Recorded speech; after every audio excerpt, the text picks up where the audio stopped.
Good afternoon. You are watching Warrior TV, the voice of mental health warriors. And I'll be right back with you with our guest just after this.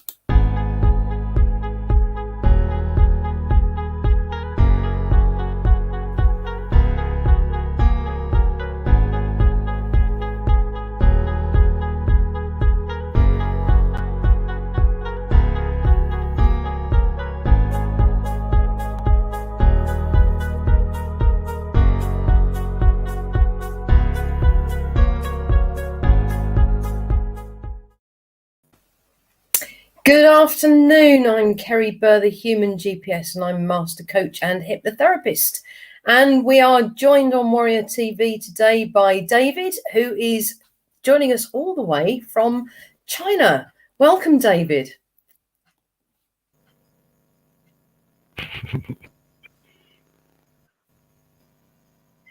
And we're a bit sticky there on your connection. Kerry. Thanks a lot.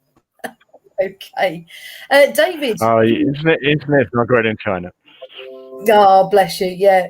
Please introduce yourself and tell us a little bit about who you are, where you are, what you're doing, and why you're doing it. Oh my God, how long we got? So I was born in London, and I left London when I was 20, and I went to Australia, and I stayed there until I was 57, I think. I only went back to England for a few weeks in 37 years. I was happy to be a long way away from my family, but that's another topic. I actually was working in business. I was an accountant for many years, and then I just got interested in people issues. Then I got basically in my life, I was getting more and more depressed, and more suicidal, and more angry. Really, I've always been, until recently, I've always been an angry person since I was probably about 12 years old. And at the age of about 45, I started getting interested in psychology and mental health and changed careers. And I became a psychotherapist. I wasn't very good, but I also was consulting in workplace bullying and harassment. But I think the things I was doing in Australia, which I was the most rewarding for me, was working with Aborigines, working with criminals, basically, and working with violent men was the most rewarding time then. Mm. Then I got working as a therapist. I guess I became curious about what the hell I was doing. Because I couldn't really work out what I was doing and what the sort of logical basis for it was. So I had lots of questions, like why do clients come? Like, why me? What's the reason? Is it random, or is there something else going on? Because I would often get very strong feelings, and I think, whoa, where the hell did they come from? Like, I'm a very logical person because I like mathematics and accounting. But I also am emotional, so I'm a bit of a. I think quite a few people are like that. They're sort of scientific, but they also have a lot of feelings as well. Mm-hmm. So it's like a mixture. So I'm a bit like that. So I started doing something called family constellations, which I think a lot of people know about. It's trying to heal something with your ancestors that's going to heal your life now. So it's thinking there's something in the past which is affecting you now, but it's before you were born, basically. Yeah. So I was doing that, and it was so popular in China. Like, I was going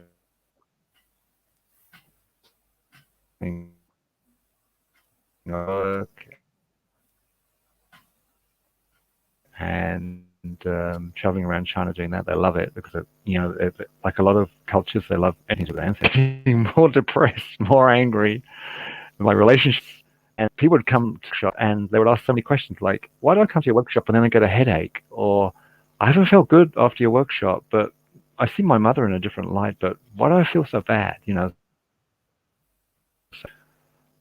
I couldn't answer these questions. So Mm. basically, I think when you work with families or anything like that, you're working with a system. You're thinking system going on. So in the work I was doing, the system went further back, like to where their ancestors came from or things like that. So it's like, oh, hang on, what is this? Why are these influences on people's character or health or emotions much broader than the individual? So we're very curious. So I started to ask questions about, well, what is the system affecting us? You know, what affects our mental health that could be even before we're born? But there aren't many answers out there. And then, by coincidence, I found an organization that studies that. I thought, wow, that's incredible. You study the influences on a person's personality or mental health which come from outside of them? They said, yes, we do. Okay, I'm going to look at you guys. So that was 2011. And I've been studying that ever since. Fabulous. Is there a yeah. I was going to say, is there a name for that particular study, that process? It's called the mechanics of life. Oh, I wasn't sure we were going to talk about this, but it's a bit like saying there's a logic for what you do. yeah. For instance, like even when we're sitting now talking to each other, we get some reactions. You know, I might be a little bit anxious, and normally we know that when we're with, you know, the ones we want to love,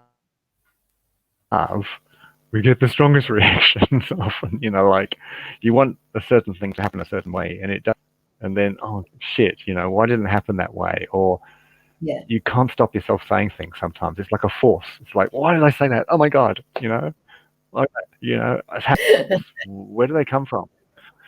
You know. Yeah. So I think there's some people in the world, a bit like me, who thinks that things do happen for a reason. Yeah, we know there's some people think things happen just by chance. That's fine. There are different ways of thinking, but I'm one of those people who thinks, oh, there's a reason why things happen, but can we find what the reason is? Can we go back far enough to find out? And I know when I was doing psychotherapy and also I was working with psychologists, it would be like, oh,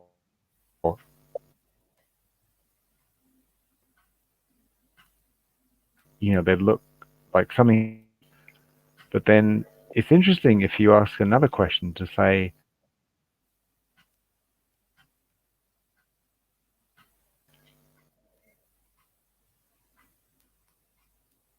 why did that happen in your childhood? So then you can go back further than that.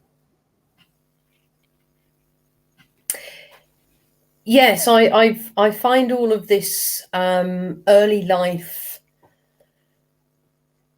previous past life. So if I keep going, for me, I actually got worse after 2011. I got more depressed and more suicidal.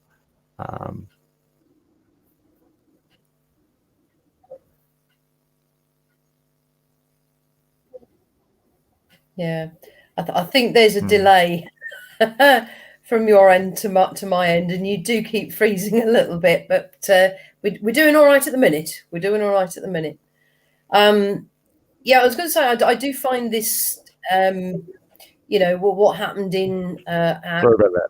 our earlier life, you know, potentially, you know, prior to that, there's a belief that things can be passed down to us whilst we're still in the womb, and they can be passed to us from either you know, the mother whilst we're in the womb, or it's potentially passed down to us through the generations.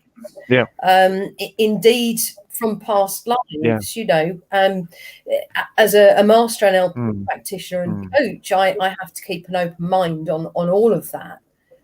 with the work that I do with my clients, obviously, because for some it could well be a past life, and that's their belief. But it is very interesting, very interesting. I'm absolutely fascinated with what makes us tick.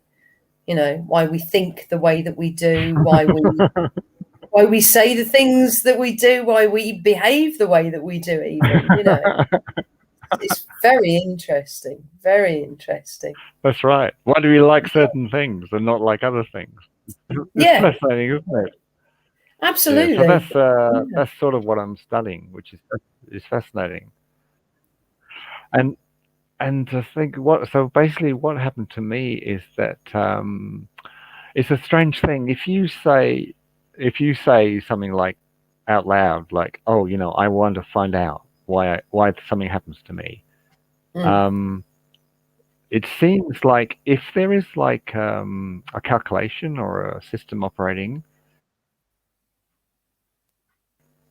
then you've actually communicated to that system. And it might then say, oh, this person wants to find out something. So to find out something, it could actually then happen that your experiences ramp up, because in a way you only learn things by experience. And then having someone next to you in some sort of way who can help guide you through that. Because often it's very hard. I don't know about you, Kerry, but I find it's very hard to learn from my own experience, because we tend to be stuck in our own programs. So we tend to need other people to say, oh, did you realize you're doing this? Or did you realize that you did that because of that happened? No, no, I didn't. Because I can't see it, you know, like, what do you call it? Blind spots and things. Yes. So what happened? What happened to me? Helping me, who found out how extremely negative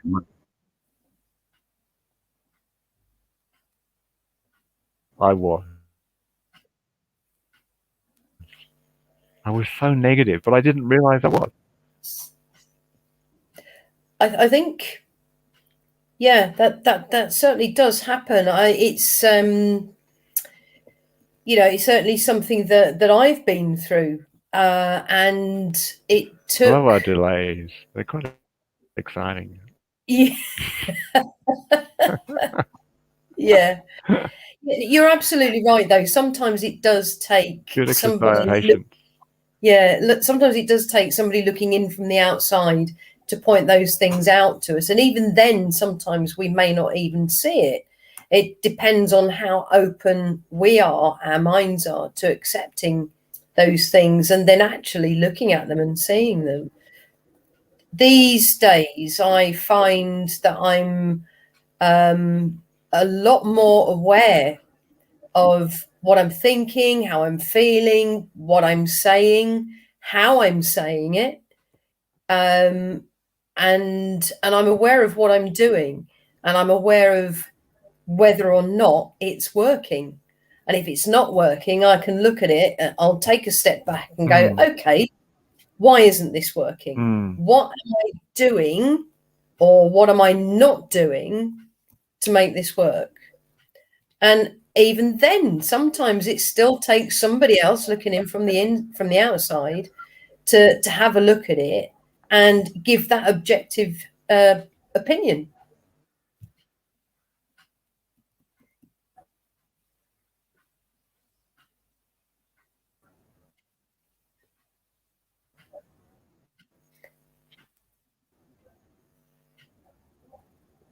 Sorry, it went very quiet. There again, it's an awful delay, I think.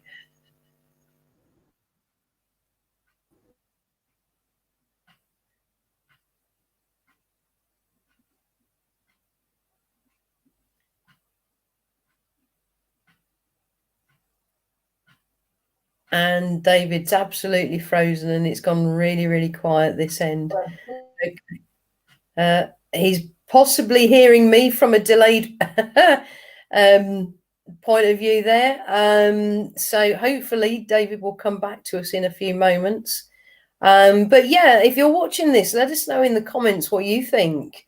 Is it where do you think that our behavior and our thoughts come from? Is it something that comes with us into this life? Is it something that we learn? What kind of other external factors have a direct effect on our moods, for example? It does look as if David has, yes, China has frozen, as Adam's rightly put in the comments. Bless. Okay, well, we'll give it another minute or two, and if we can't get David back, then we'll end this broadcast, and hopefully we'll get David back another time to carry on this fascinating conversation. Adam is getting emotional at Warrior TV being live without him. Oh, Adam, you'll be back. You're just having a break this afternoon. That's all. A very well-earned break, I might add. All the work that you put in for Warrior TV is absolutely commendable. And certainly for the mental health warrior movement itself as well. It's just absolutely amazing. Okay, right. It doesn't look as if we're going to get David back, I'm afraid. So what I will do is I will say thank you for tuning in. I hope that you managed to get something from that, and I hope that we'll be able to get David back on another occasion where hopefully his internet connection, or the internet connection from China, is a little bit better than it was today, and we'll have a more in-depth chat with him then. So I will say thank you again for joining in, and we'll see you very soon. It's goodbye from me.